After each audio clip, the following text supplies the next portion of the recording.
ایک سورہ فاتحہ 3 دفعہ سورہ توحید پڑھ کر تمام مومنین مومنات مرحومین، تمام علماء، تمام شہداء، اپنے مرحومین کو، میرے مرحومین کو، استاد شہید ست جعفر، شہید عارف حسینی اور غزہ کے شہداء کی روح کو پڑھ کر بخش. بسم اللہ الرحمن الرحیم.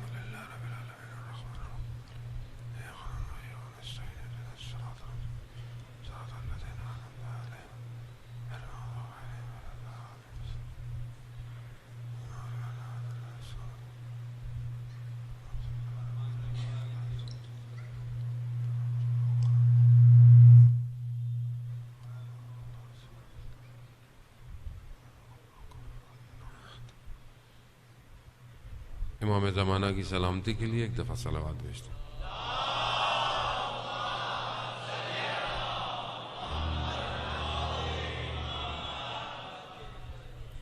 لا حول ولا قوة الا باللہ العلی العظیم. حسبنا اللہ ونعم الوکیل، نعم المولا ونعم النصیر. اعوذ باللہ من الشیطان الرجیم. بسم اللہ الرحمن الرحیم. الحمد للہ رب العالمین، والصلاة والسلام علی اشرف الانبیاء المرسلین، نبینا سیدنا بالقاسم محمد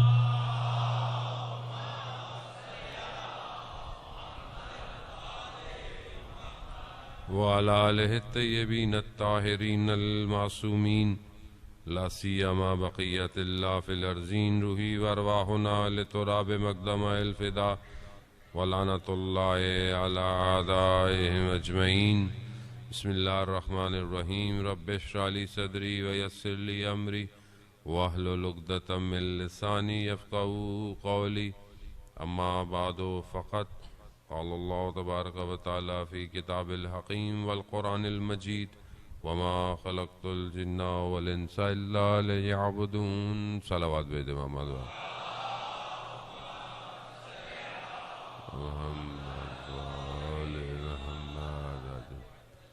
عزیزان محترم، ایام فاطمیہ سلام اللہ علیہ کی 3 روزہ مجالس اعزا سے 2 مجلسوں کی توفیق آپ مومنین کے درمیان میں ہے. آج پہلی مجلس ہے. اگر دیکھا جائے تو بہرحال پروردگار نے انسان کی ہدایت کے لیے انسان ہی کو بھیجا، مگر یقیناً وہ انسان کہ جو انسان ہی کی ہدایت کے لیے آئے، خدا نے ان کا انتخاب کیا، اور اس انتخاب کے اندر پھر ان کو ان فضائل اور ان خصوصیتوں سے نوازا کہ جسے دیکھ کر انسان ہدایت کی طرف متوجہ ہو سکتے تھے. کیونکہ اگر وہ فضیلتیں یا وہ خوبیاں کہ جو ایک انسان کو کمال پہ لے کے جا سکتی ہیں، اگر ان ہستیوں میں نہ ہوتی تو لوگ ان سے ہدایت نہیں حاصل کرتے. اور یہی ایک سب سے بڑا فرق ہے مکتب جعفریہ میں، کہ وہ کسی ایسے شخص کو ہادی نہیں سمجھتے کہ جو خود کامل نہ ہو. کیونکہ اگر نقص پایا جائے گا تو نقص یا کمی اگر پائی جائے کسی کے اندر تو وہ شخص کمال کی طرف لے کے نہیں جا سکتا. اس کی وجہ سادی سی ہے، کیونکہ وہ خود شخص کسی نہ کسی لمحے میں کھائی میں گر سکتا ہے، اور جب وہ خود گر سکتا ہے، احتمال بھی ہو کہ وہ گر سکتا ہے، تو وہ دوسروں کو بھی گرائے گا. بہرحال لوگ تو اس کو فالو کریں گے. اسی لیے وہ جو ہدایت کے لیے خدا کی طرف لے کے جانے کے لیے ہے، اس کی صفات میں ایک صفت کہ جو اس کی ساری صفات کے اوپر حامی ہے، وہ معصوم ہونا ہے. یعنی معصوم عن الخطا. اب یہ کہ بہرحال عصمت کے بھی اپنے درجے ہیں. یعنی عصمت جو ہے وہ سب میں پائی جاتی ہے. عصمت جو ہے وہ مرحل جتنا انسان بچہ ہوتا ہے اور جتنا وہ بڑا ہوتا جاتا ہے اور رشد کرتا ہے، بدن بڑا ہونے سے عقل کی رشد کا کوئی تعلق نہیں ہے. عقل کا سالم ہونا الگ ہے. بدن بڑا ہو جاتا ہے، بعض اوقات آپ دیکھتے ہیں کہ ماشاءاللہ انسان جو ہے وہ قد کاٹ بڑا ہے، لیکن آپ کیا کہتے ہیں؟ عقل بچوں والی ہے اس کی. اس کا مطلب کہ اس کی عقل رشد نہیں کی. لیکن بعض وقت بچہ اتنا ذہین ہوتا ہے اور آپ کہتے ہیں ماشاءاللہ دیکھو بڑوں والی باتیں کر رہا ہے. تو اب جتنا انسان کی معرفت میں اضافہ ہوتا ہے اتنی اس کی عصمت بڑھتی چلی جاتی ہے. مثال کے طور پر چھوٹے بچے کو اگر آپ بولیں کہ بیٹا یہ الیکٹرک سوئچ میں ہاتھ نہیں ڈالنا، لیکن اس کو نہیں پتا کہ یہ خطرناک ہے، وہ سمجھتا ہے کھیلنے کی چیز ہے، کوئی وہ ہاتھ لائے گا. لیکن آپ کیوں نہیں ڈال رہے ہاتھ؟ کیونکہ آپ کو معرفت ہے کہ میں ہاتھ لگاؤں گا تو کرنٹ لگ سکتا ہے. اسی طرح چھوٹا بچہ ہو گیلری میں کھڑا ہو سکتا ہے کود جائے نیچے، اس کو نہیں پتا کہ ڈسٹینس کتنا زیادہ ہے، نقصان ہوگا، لیکن آپ اور میں کھڑے ہوں ہم لوگ نہیں کودیں گے. اسی طرح یہ ظاہری معرفت ہے، لیکن جو کمال معرفت پر ہوتا ہے وہ کوئی بھی وہ کام انجام دینے کو یعنی اس کے وجود ہی میں نہیں ہوتا کہ وہ ان کاموں کو انجام دے جو انسان کو خدا سے دور کر دیتے ہیں. اور یہ صفات بڑھتی چلی جاتی ہے. اولیاء خدا ایک مرتبے پر ہوتے ہیں اور پھر عصمت کبریٰ جو خدا نے دی اولیاء انبیاء کو، ائمہ علیہ الصلوۃ والسلام کو. خواتین میں سے بہرحال جن خواتین کو قرآن بھی یاد کر رہا ہے، جن خواتین کو روایات بیان کرتی ہیں، ان میں سے جو سب سے بڑا درجہ عصمت کا ہے وہ حضرت فاطمہ سلام اللہ علیہا کا ہے.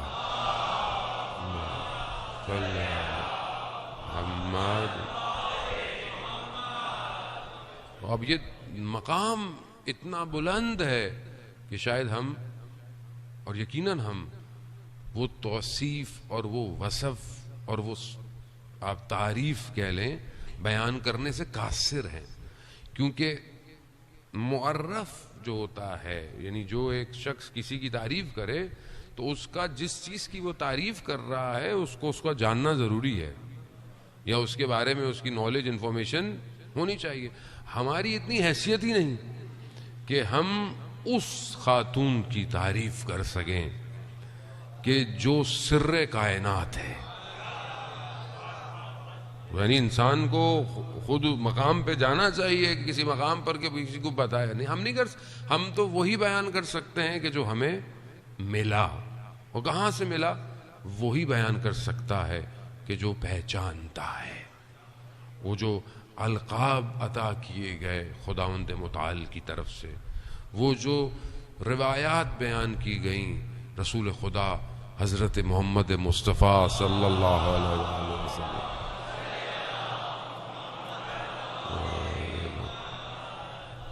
وہ خود اس خاتون کے لیے.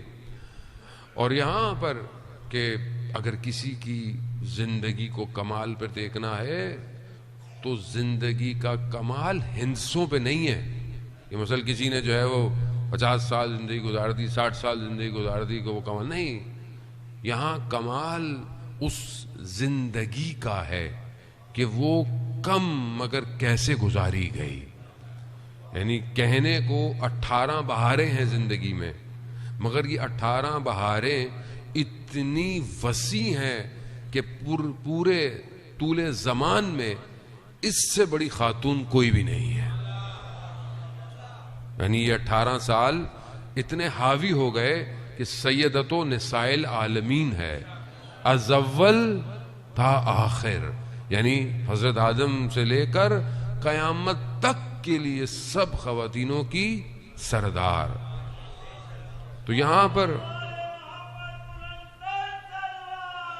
اللہم صلی اللہ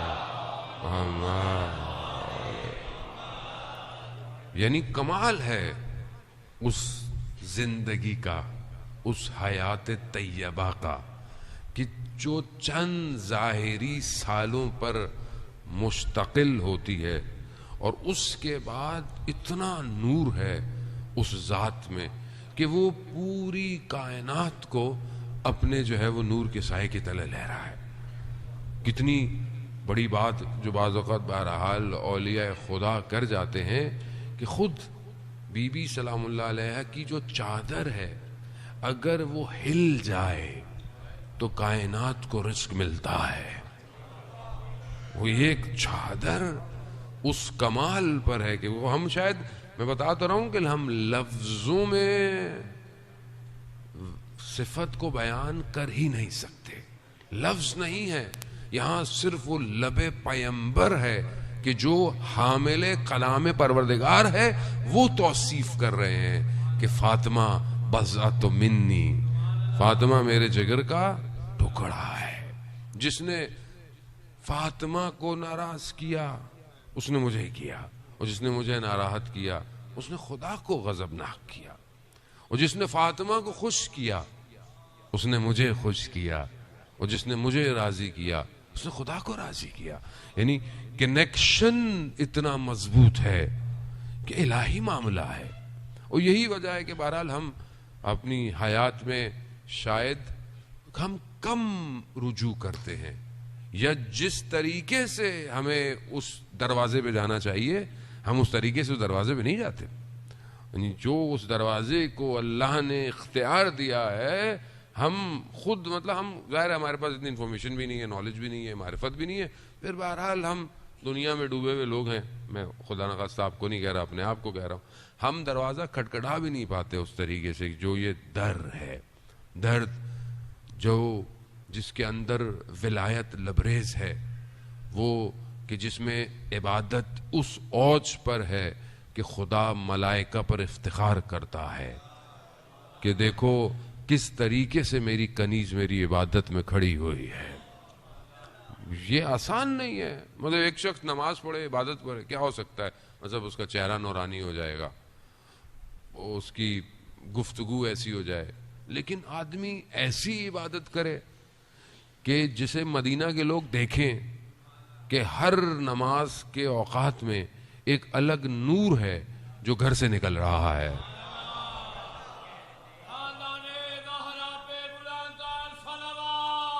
اللہم صلی علی محمد. یعنی آخر وجود میں ایسا کیا ہے کہ جب وہ خدا کی حمد اور ثنا کرتا ہے یا رکوع اور سجود میں جاتا ہے تو ایک ایسا نور ہے کہ جو دوسرے عالم کی طرف پرواز کر رہا ہے. وزان محترم، بہرحال یہ توصیف اور یہ وصف اور یہ تعریف اسی لیے ہے کہ پہچانے کہ یہ کون ہے. اور اس ظاہر ہے، لیکن کیا کریں، روایات معصومین کی ہیں. وما ادراک ما لیلۃ القدر، تم لیلۃ القدر کو درک نہیں کر سکتے. یعنی جب خود کہا جا رہا ہے کلام الہی میں کہ وما ادراک ما لیلۃ القدر، تم نہیں پہچان سکتے کہ لیلۃ القدر کیا ہے. لیلۃ القدر وہ رات ہے کہ جو ہزاروں مہینوں کی راتوں سے افضل ہے. عزیزان محترم، ہزاروں مہینوں کی راتیں اگر آپ اس کو کیلکولیٹ کریں، ویسے بھی سادہ سا، ہزاروں مہینوں کی راتوں بنتے ہیں 80-82 سال. ایک عام روٹین کی جو زندگی ہوتی ہے وہ 80-82 سال کی ہے. بہرحال آج کل تو شارٹ ہو گئی ہے وہ بہت زیادہ، انسان بہت جلدی جا رہا ہے دنیا سے. لیکن بہرحال ایک زندگی ہے جو بہرحال ایک اچھی آدمی زندگی گزارتا ہے. پوری زندگی ایک طرف اور یہ ایک رات کا جلوہ ایک طرف. اب اس کی جو مثال ہے، کیونکہ روایت ہے چھٹے امام سے، امام جعفر صادق علیہ السلام اللہ صلی اللہ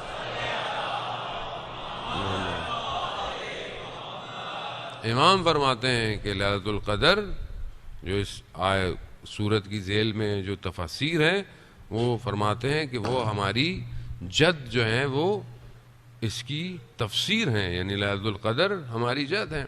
آیت اللہ ملا قلی حسین حمدانی بیان کرتے ہیں کہ مطلب اگر درک کی کوشش بھی کرنی ہے، کیونکہ بہرحال ادراک کا تعلق عقل سے ہے، اور ظاہر ہے درک کی جہاں گفتگو آتی ہے وہاں مخاطب عقل ہے، اور عقل اگر سالم نہ ہو تو ذرا سا بھی درک کرنے سے قاصر ہے. بہرحال سالم عقل کیا ہوتی ہے، کیسے ہوتی ہے، میں اس پہ روایات ایک مفصل ہے، وقت ملا تو آپ کی خدمت میں بیان کروں گا. لیکن یہ جو ادراک ہے وہ کہتے ہیں کہ اگر تم سمجھنا چاہتے ہو کہ یہ ادراک کیا ہے تو انہوں نے بڑے خوبصورت مثال دی جو کہ ہم سنتے رہتے ہیں. لیکن انہوں نے اس کو بڑا خوبصورتی سے بیان کیا، اور وہ کہا کہ وہ کربلا میں آپ کو نظر آئے گی. اگر آپ چاہتے ہیں کہ یہ ایک رات ہزاروں مہینوں سے بھاری کیسے ہے، تو کہا حر کی وہ آخری رات دیکھ لو. حر کی وہ کہ جس نے خود روکا کاروان کو، جو سبب بنے کہ یہ جو ہیں وہ خیمے یہاں لگ جائیں، مگر آخری رات حر نے اس کو درک کیا اور دوسرے دن حر علیہ سلام ہو گئے. اب آپ وہاں دیکھیں کہ درک کہاں سے ہے، کہ جب روکا تو امام نے کیا فرمایا، حر تیری ماں تیرے عزا میں بیٹھے، تیرے غم میں بیٹھے. حر نے جواب دیتے ہوئے کیا کہا، یہ ہے وہ قطرہ لیلۃ القدر کا کہ جسے توفیق ہو جائے. حر نے کیا کہا آپ کی ماں کا وہ مقام ہے کہ اگر کوئی اور ہوتا تو میں جواب دیتا، لیکن آپ کی والدہ کا وہ مقام ہے کہ میں کچھ کہہ نہیں سکتا.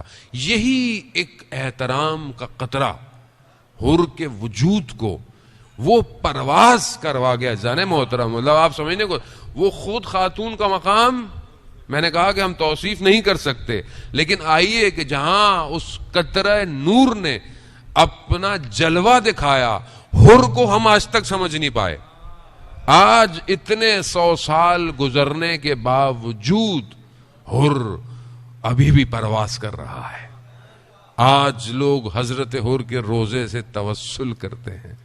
حوضہ علمیہ قم، آیت اللہ عراقی بیان کرتے ہیں کہ میں جب کربلا سے آ رہا تھا تو میں نے حضرت حر کے روزے سے متصل ہوا تو حوضہ علمیہ قم بنا. یعنی وہ، اور آپ دیکھیں کہ دوسرے دن پھر سید الشہداء نے حضرت حر کے ساتھ کیا کیا کہ جب وہ شہید ہو رہے ہیں، گر رہے ہیں، تو پھر ان کی بدن پر جا کر کیا کہا، حر تمہاری ماں نے تمہارا نام کتنا اچھا رکھا تھا، حر یعنی تم آزاد ہو. اور پھر اس کے بعد وہ رومال نکالا، یعنی قیامت کا انتظار نہیں کیا کہ جزا ملے گی، یہیں جزا دے دی. وہ رومال کس کا تھا، کہا یہ میری ماں کا رومال ہے. کیا چیز تھی، ذرا سا درک کیا. عزیزان محترم، ہم اپنی زندگی میں کتنا ادراک رکھتے ہیں.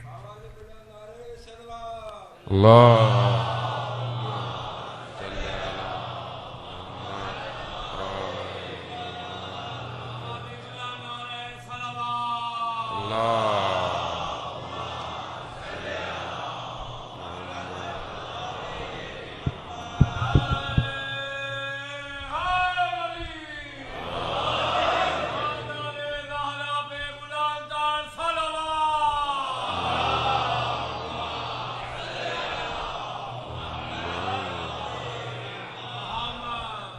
اب ہم اپنی زندگی میں بہرحال دیکھیں کہ ہماری زندگی میں یہ ادراک کتنا ہے، ہم کتنا خاتون کو پہچانتے ہیں اور کتنا ان کی سیرت پر عمل کرتے ہیں.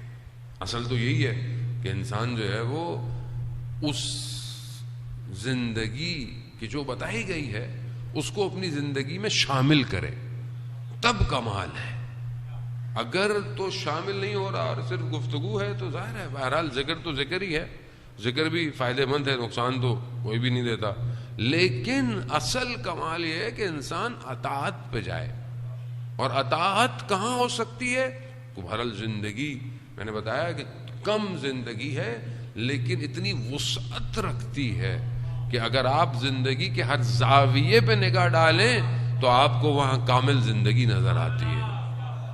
اجتماعی پہلو دیکھیں آپ تو اجتماعی پہلو کیسا ہونا چاہیے، انفرادیت کیسے ہونی چاہیے، بیٹی کیسے ہونی چاہیے، زوجہ کیسے ہونی چاہیے، ماں کیسے ہونی چاہیے. اور جب وقت آئے تو پھر ولایت کا دفاع کیسا ہونا چاہیے. یعنی کوئی محاذ خالی نہیں ہے. یہ نہیں ہے کہ اسلام نے صرف 4 دیواری کے اندر خاتون کو نہیں رکھا ہوا کہ بولیں گے جس 4 دیواری کے اندر ہے تو بس وہ خاتون، نہ، مطلب آپ کے سامنے ہے کہ جنگ احد کے اندر بی بی کا جو کردار ہے، بعض روایات کہتی ہیں کہ کچھ خواتین کے ساتھ مجروحین جو زخمی ہو جاتے تھے ان کی پرستاری کے لیے، خدمت کے لیے بی بی پہلے سے موجود تھی. اپنے بابا جب گر گئے ان کے خون کا صاف کرنا، ان کی تلوار سے خون کا صاف کرنا، اور بہت سارے محاذ کے اندر، یعنی خود جب چھوٹی عمر بھی ہے اور مکہ کے اندر بھی ہیں اور رسول خدا کی ساتھ ان کے ساتھ ان کے اوپر کچرا کبھی پھینکا جاتا ہے، کبھی کیا پھینکا جاتا ہے، تو کم سنی کے اندر بھی جا کر اپنے بابا کی نبوت کا دفاع کر رہی ہے. شیب ابی طالب کے اندر، اس سختیوں کے اندر، اس تحریم کے اندر جو ہے وہ اپنی زندگی اپنی ماں کے ساتھ گزار رہی ہے. ہجرت کے وقت اپنے بابا کی گفتگو اور اپنے بابا کے پیغام پر لبیک کہتی ہوئی مکہ کو چھوڑتی ہوئی مدینہ کی طرف جا رہی ہیں. اور وہ بہرحال جو سختیاں انہوں نے اپنی زندگی میں دیکھی، یہ زندگی، میں بتا رہا ہوں کہ یہ زندگی تھوڑی ہے لیکن یہ اتنی اپنے اندر وسعت رکھتی ہے کہ اگر کوئی چاہے تو وہ اپنی پوری زندگی کو جو ہے وہ اس زندگی سے، اور یہ ہمارا جملہ نہیں ہے عزیزان محترم. اگر آپ خود تصور کریں کہ کائنات ایک ایسے منجی کا انتظار کر رہی ہے جو انسان کامل ہے، جو ظلم کو ختم کرے گا، مظلوموں کا ساتھ دے گا، کائنات کو عدالت سے بھر دے گا. آپ کے سامنے فلسطین کے، غزہ کے حالات آپ کے سامنے ہیں. ظاہر ہے انسانیت پر ظلم ہو رہا ہے، اور بہرحال جس طریقے سے بہرحال دنیا بیدار ہو رہی ہے اور ہر کوئی بہرحال جس کی ذمہ داری ہے اس کو اپنا کردار ادا کرنا ضروری ہے. لیکن ظاہر ہے یہ ظلم تب تک ختم نہیں ہوگا کہ جب تک وہ اصل نجات دینے والا نہیں آئے گا، اور وہ تب تک نہیں آئے گا جب تک ہم اپنی ذمہ داری کو ادا نہیں کریں گے. تو عزیزان محترم، وہ ایک شخص کے جس کی کائنات انتظار کر رہی ہے، وہ خود بیان کیا کرتے ہیں، یعنی اس ایک ہستی کے لیے کہ جو کائنات کا آپ سمجھ لیں کہ حجت اگر ہٹ جائے تو قیامت آ جائے. ہوائیں اس کے وجود سے ہیں، خوشبوئیں اسی کے وجود سے ہیں، بارش اسی کے وجود سے ہے، نیکیاں اسی کے وجود سے ہیں. وہ ہستی کیا فرماتی ہے کہ میرے لیے رسول خدا کی بیٹی جو ہے وہ اسوہ حسنہ ہے. اللہم صلی علی محمد وآل محمد. میرے لیے رسول کی بیٹی ایک بہترین نمونہ عمل ہے. یعنی جب امام یہ فرما رہے ہوں تو ہماری کیا حیثیت ہے، ہمارے لیے تو ویسی وہ زندگی. تو آئیے، بہرحال وقت ہے، کل بھی انشاءاللہ آپ کی خدمت میں حاضر ہیں. اس زندگی کے کچھ حصوں کے اوپر ہلکی سی روشنی ڈال کر دیکھیں کہ کہاں کہاں ہم جو ہے وہ اپنی زندگی کو متصل کر سکتے ہیں. ایک بیٹی ہوتے ہوئے اگر ہم دیکھیں کہ یہ بیٹی کیسی بیٹی ہے، وجود کتنا مبارک ہے کہ خود رسول خدا ام ابیہا کہہ رہے ہیں، فداہا ابوہا کہہ رہے ہیں کہ باپ آپ پر فدا ہو. یعنی کمال علم، اس حالت کے اندر علم، بردباری اور وہ شخصیت کے اندر وقار و متانت پائی جاتی ہے. کیا آج ہم اپنی بیٹیوں کو یہ تعلیم دے رہے ہیں کہ نہیں دے رہے ہیں؟ بہرحال یہ سوالیہ نشان ہے. دوسرا، باپ اور بیٹی کا رابطہ کیسا ہے کہ جب بیٹی تشریف لاتی ہے باپ کھڑے ہو جاتے ہیں، جھک جاتے ہیں، ہاتھوں کا بوسہ دیتے ہیں، اپنی جگہ پہ بٹھاتے ہیں. بہرحال خاتون کا مقام ہے، اس میں کوئی شک نہیں ہے، لیکن بہرحال ایک باپ کا رابطہ ہے بیٹی کے ساتھ.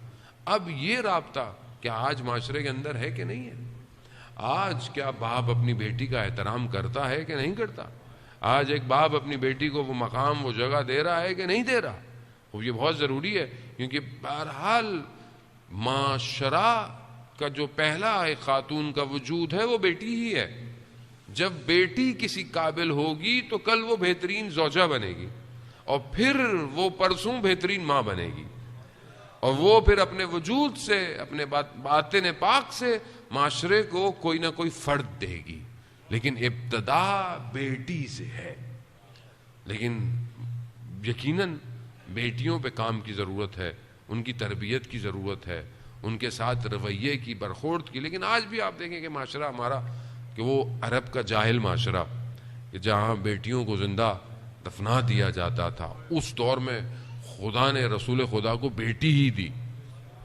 کہا کہ دنیا یعنی خاتون کو کس نگاہ سے دیکھتی ہے، اور خدا نے رسول کو خاتون اور بیٹی دے کر ان کے مقام کو، ان کی افضلیت کو وہ ہستی دے دی کہ رسول کی پوری نسل جو ہے انا آتینا کل کوثر، یعنی خود خدا نے اس وجود مبارک سے آج آپ کے سامنے پوری دنیا جو ہے وہ جتنی بھی بہرحال سعادات ہے، سب کا وجود جو ہے وہ اسی کوثر کے صدقے میں ہے جان محترم۔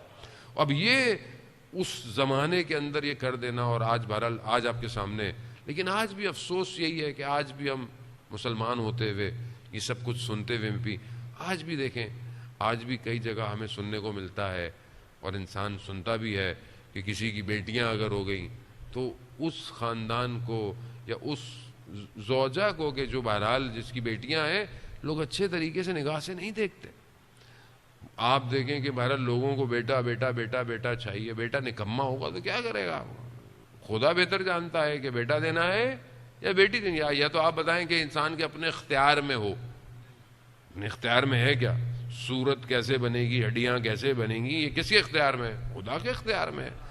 اس کے باوجود جب کہ اسلام خاتون کے مقام کو اتنا بلند کر رہا ہے، اس کے باوجود مسلمان آج تک اسی میں ہے، اسی چیزوں میں گھرا ہوا ہے کہ دیکھو بیٹیاں ہی بیٹیاں ہیں، اور والدین بھی بیچارے مجبور ہیں، معاشرے کا پریشر، سسرال کا پریشر، اور پتہ نہیں کس کس کے پریشر کے اندر وہ بیچارے جو ہے وہ اسی چیز کے اندر۔ اب یہ کیوں ہے؟ کیونکہ معرفت کی کمی کی وجہ سے انسان، جبکہ روایات ہیں جس کی 3 بیٹیاں ہوں اور وہ صحیح تربیت کرے، جنت اس کے اوپر واجب ہو جاتی ہے۔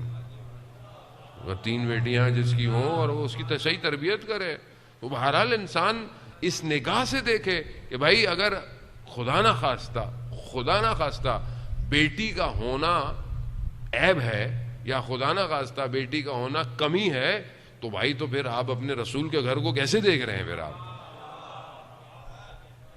لیکن ہم وہی مسلمان ہیں، کل کو جب ہمارے ساتھ بھی ہوگا ہم بھی وہی کریں گے۔ ہمارا مسئلہ دنیا ہے، آخرت تھوڑی ہے۔ ہمارے لیے رول ماڈل یہ گھر صرف وہ کہتے ہیں نا کہ شادی میں حدیث کے ساتھ سے ابتدا ہے، اور وہ ایک منقبت ضرور پڑھنی ہے ہمارے شادیوں میں، وہ کون سی ہے؟ علی کے ساتھ ہے زہرا کی شادی، لیکن بس یہیں تک ہے۔ اس کے بعد یہ سیرت زندگی میں کہاں ہے؟ وہاں شادی کیسے ہو رہی ہے، وہاں مقام اور منزلت کیسے ہے۔ آج آپ دیکھیں دنیا ابھی بھی تانے دیتی ہے، اگر کوئی خاتون کم لے کر آئے، یا غریب گھرانے سے ہو، یا اس کے بعد اتنا افورڈ نہ ہو، یا لڑکے کے پاس کم ہو، تو ہماری گفتگویں، ہمارے معیارات کیسے ہیں؟ اور آپ ادھر دیکھیں کہ قریش کی خواتین نے بی بی کو تانے تک دیے کہ آپ نے علی سے شادی کیوں کی؟ مطلب اس کے پاس ہے کیا؟ مولا کائنات کے پاس آپ جانتے ہیں کہ کیا تھا؟ ایک ذرا بیچ کر جو چند چیزیں خریدی اور اسی سے جو ہے وہ شادی کی۔ کہا کہ کچی دیواروں کا گھر ہے، اور آپ نے علی سے شادی کی، جبکہ کتنے سارے آپ کے لیے جو ہے وہ لوگ تھے۔ تو جب رسول خدا آئے تو بی بی نے جب ان کو بتایا تو کہا بابا مگر میں نے علی سے بہترین شوہر کسی کو پایا نہیں۔ اللہم صلی محمد۔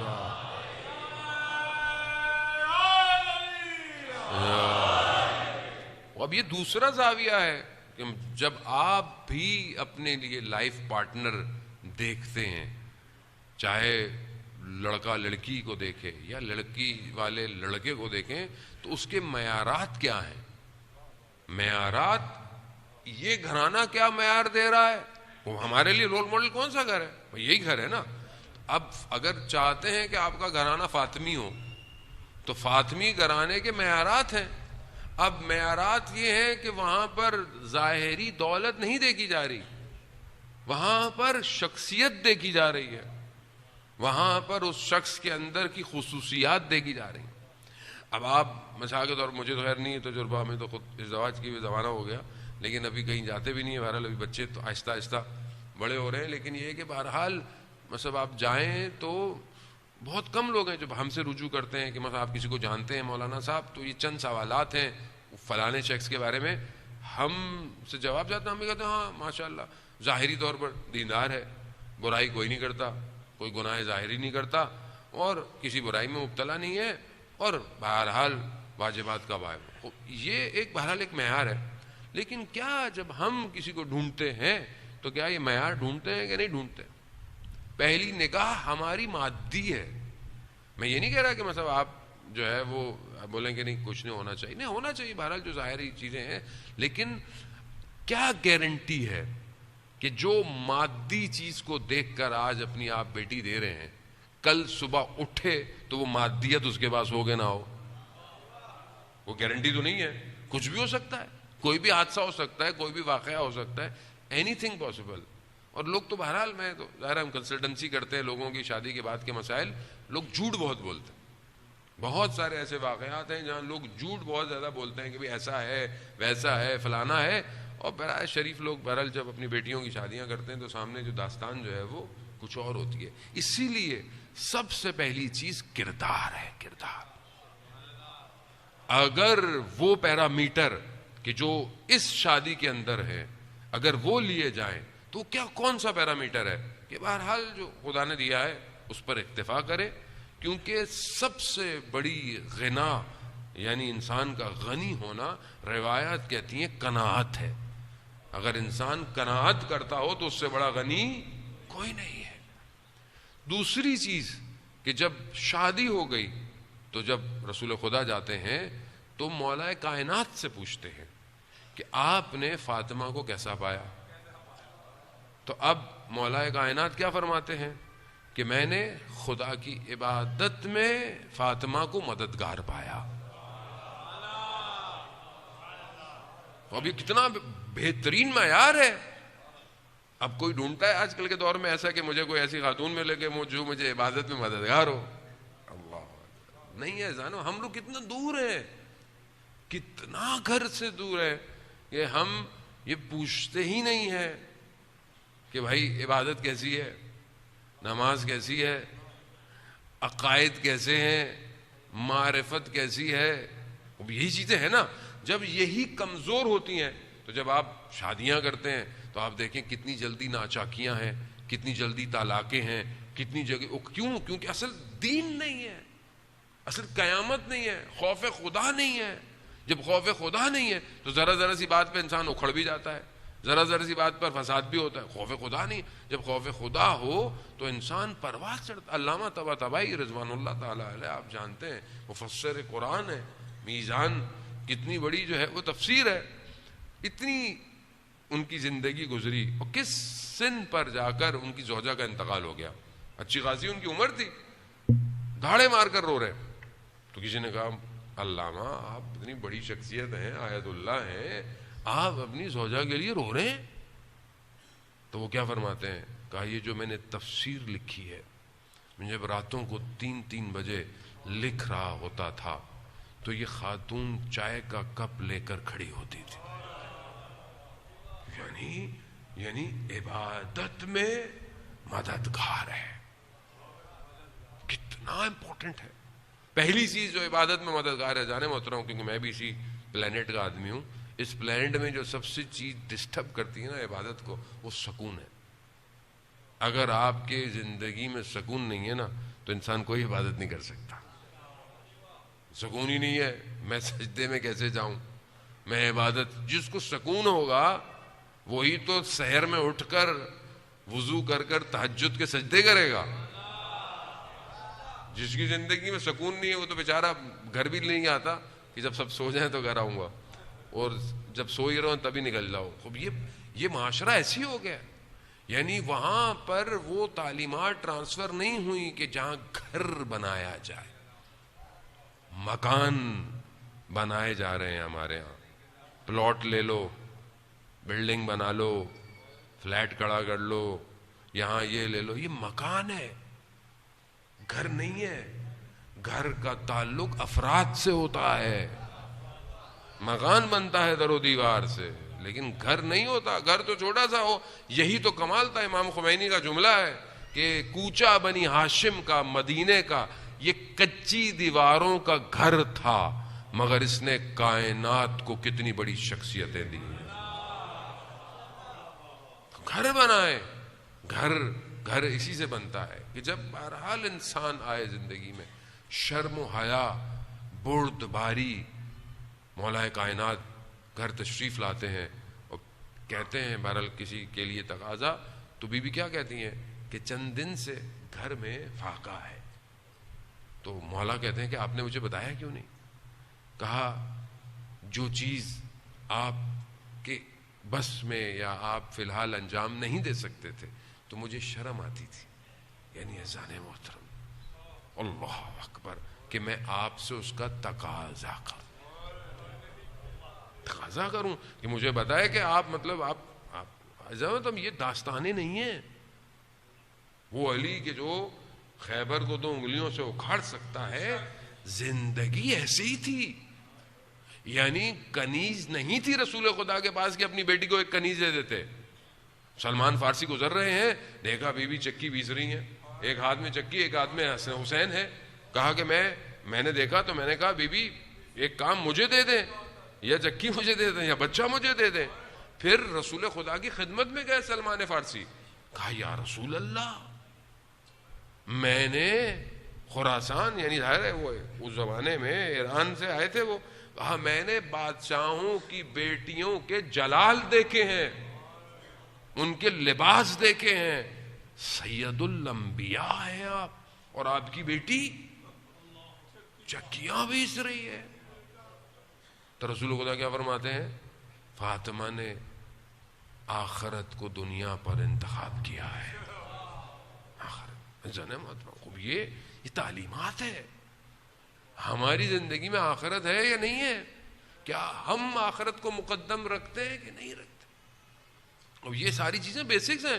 جب یہ نہیں ہے تو ظاہر ہے حجاب نہیں ہے, محرم نامحرم کا نہیں ہے, خوف خدا نہیں ہے, حلال حرام ہے رزق میں نہیں ہے, تربیت نہیں ہے, بیہیویئر ایٹیٹیوڈ رشتہ داروں کے ساتھ ٹھیک نہیں ہے.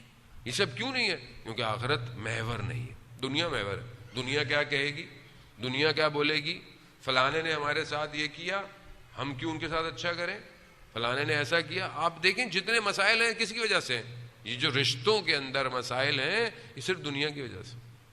جس کو یہ پتا ہو کہ اس نے اس دنیا میں رہنا نہیں ہے, مر جانا ہے, اس کا رویہ کیسا ہوگا. آئیں بیوی کی رات کی عبادت میں دیکھیں کہ خود امام حسن مجتبیٰ علیہ الصلوۃ والسلام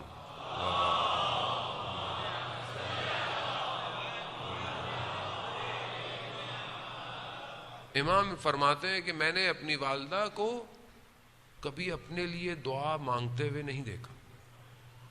40 ہمسایوں کے لیے 40 ہمسایوں کے لیے دعا مانگ رہی ہیں. ہم نے اپنے پڑوسی کے لیے دعا مانگی کبھی؟ لوگوں کو تو نام ہی نہیں پتا ہوتا برابر میں رہتا کون, دعا کیا مانگیں گے. کبھی بھائی کے لیے, کبھی رشتہ دار کے لیے, کبھی آفس میں کولیگ کے لیے. اب یہ انسانیت کے وہ بیسک رولز ہیں کہ جس پر ایک چیز کھڑی ہو سکتی ہے. اب یہ اخلاقیات نہیں ہے معاشرے کے اندر. آج معاشرہ ایسی فقدان کی وجہ سے ہلا ہوا ہے, انسان میں تحمل نہیں ہے, بردباری نہیں ہے. اب آپ دیکھیں بیوی ایک جوان بچی آتی ہے اور اپنی والدہ کا سوال لے کر بیوی خدمت میں آتی ہے, کہا مجھے کچھ سوالات ہیں, 2-3 سوال کہتی ہے, روایت یہی کہتی ہے. سوال کرتی ہے, بیوی جواب فرماتی ہیں, اور پوچھتی ہے اور پوچھتی ہے, حتیٰ کئی سوالات پوچھتی ہے, پھر شرمندہ ہو جاتی ہے, کہتی ہے میں بہت معذرت چاہتی ہوں, میں نے آپ سے بہت سوال پوچھ لیے, اب نہیں ہوں گے آپ کے پاس.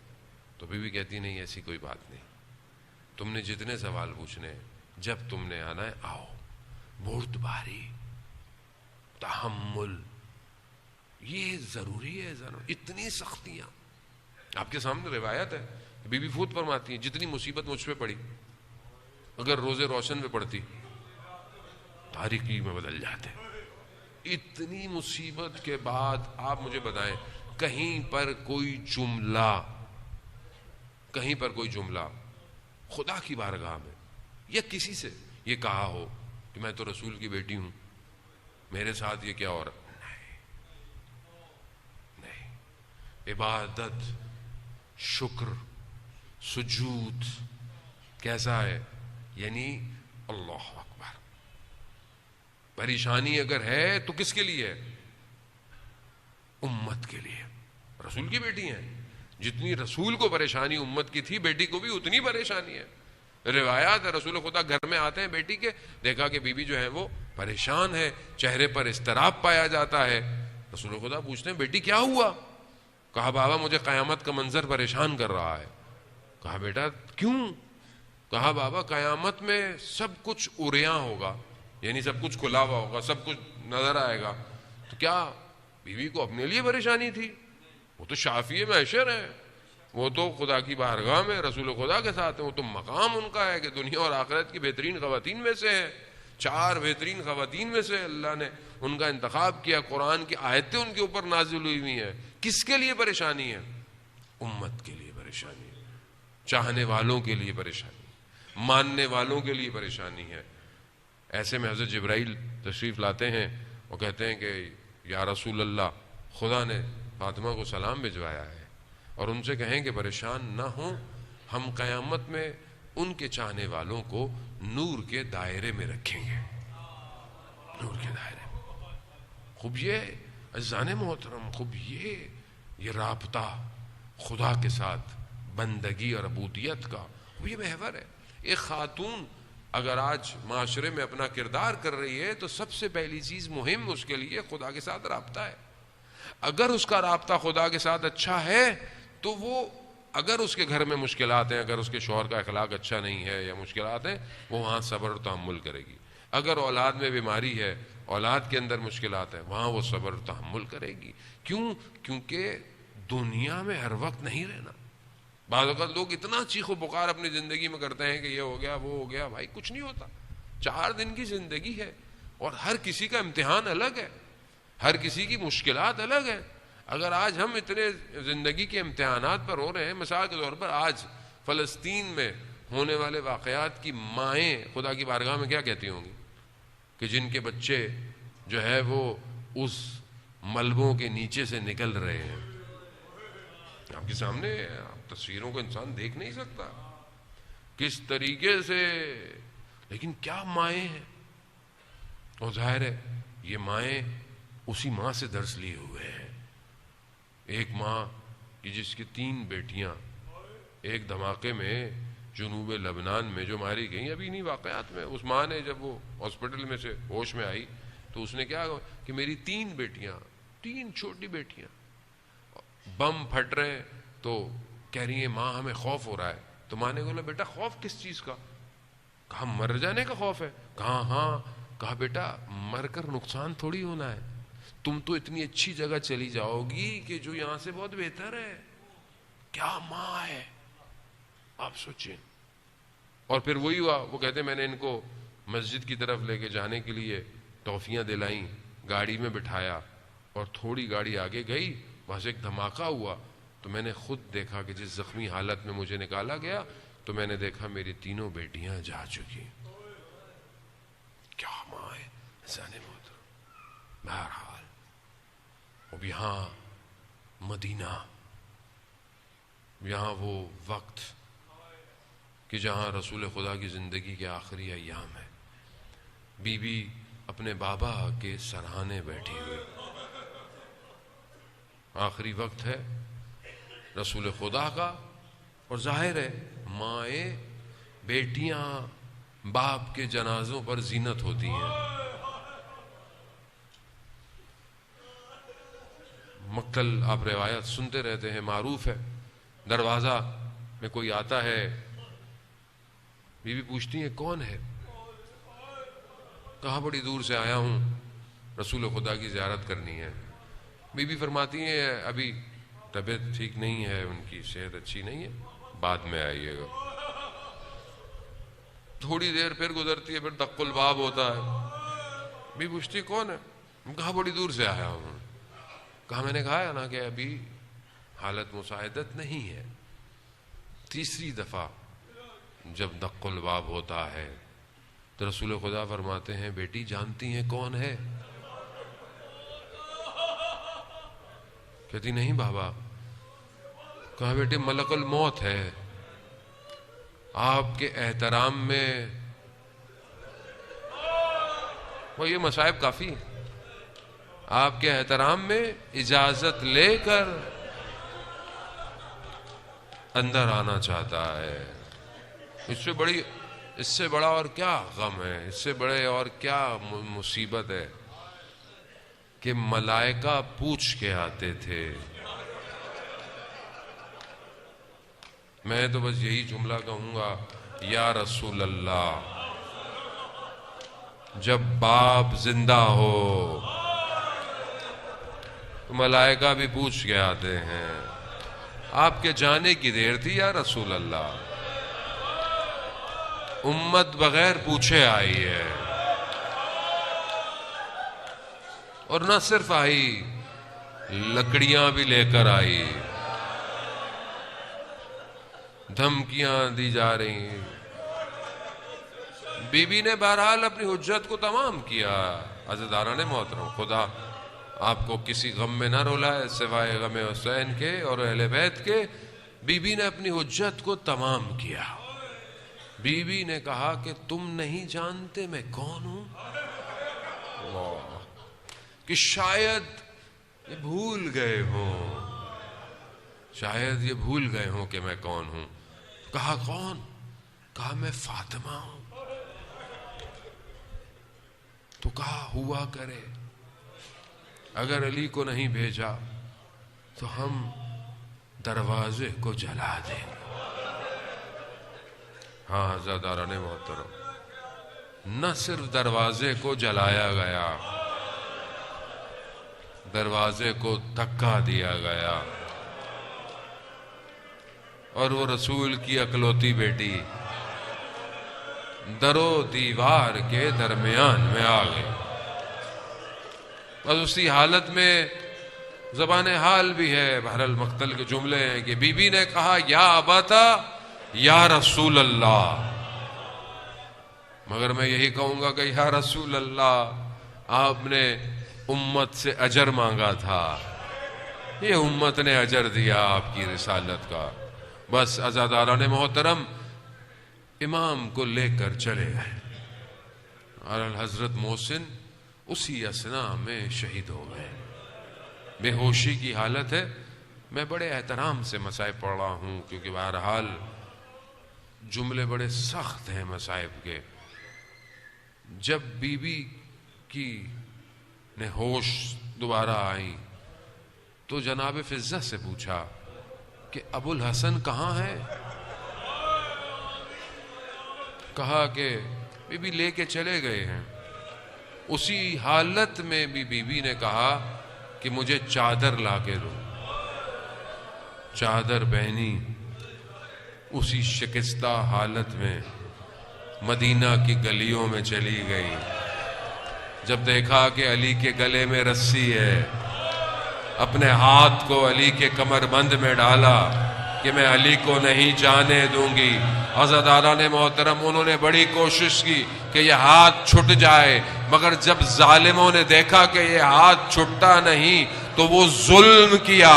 کہ میرا چھٹا امام فرماتے ہیں کہ اس غلاف کی ضربتوں سے ہاتھ میں ایسے زخم آئے کہ ہماری جدہ شہید ہو گئی.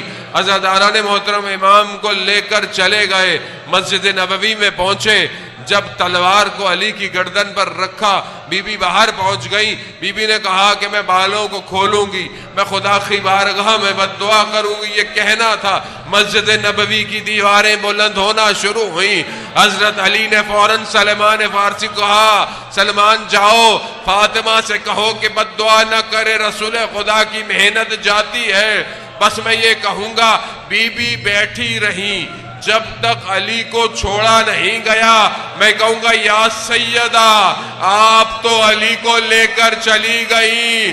لا یومو یومو کا ابا عبداللہ، ارے آپ کی بیٹی چند قدموں سے دیکھتی رہی.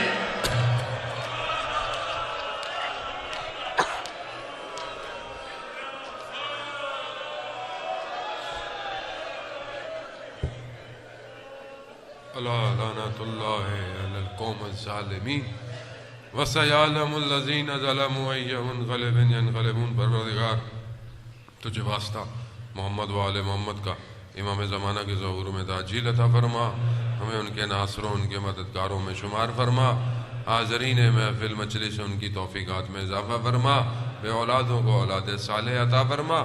بہت سارے لوگ مریض ہیں، مجھے بھی کئی لوگوں نے کہا ہے پروردگار حاضرین میں بھی جو لوگ مریض ہوں پروردگار انہیں سب کو شفائے کامل اور عاجلہ عطا فرما۔ فلسطین میں ہونے والے ظلم میں پروردگار مظلوموں کا حمایت فرما، انہیں طاقت اور توانائی عطا فرما، انہیں جلد سے جلد کامیابی عطا فرما، دشمنان اسلام کو نیست اور نابود فرما، امت مسلمہ کو متحد ہونے کی توفیق عطا فرما۔ اللہم ارزقنا زیارت الحسین۔